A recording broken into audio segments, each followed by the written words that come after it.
Hi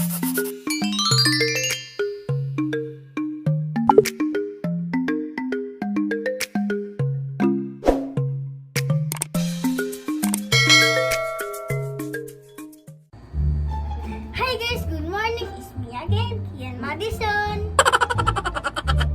Dahil bagong araw, bagong kaalaman, ulit tayo ngayon.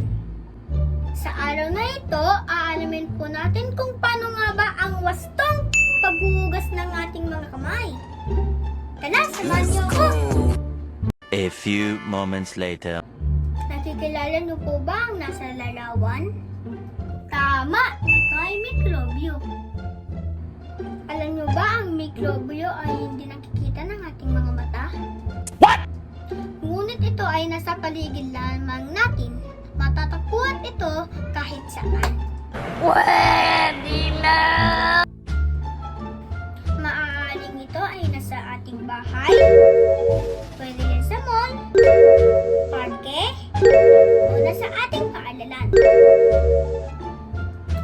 Pero, pwede po natin maiwasan kung maghuhugas tayo ng ating mga kamay.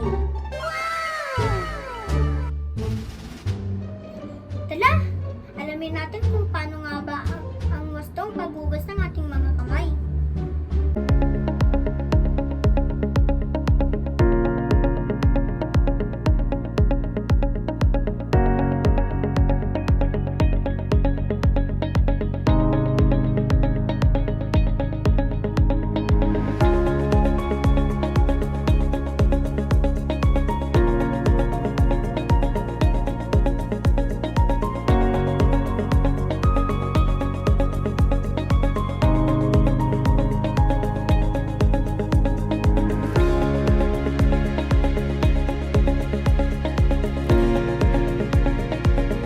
Tandaan, ang mikrobyo ay maiwasan kung palagi tayo maghugas ng ating mga kamay.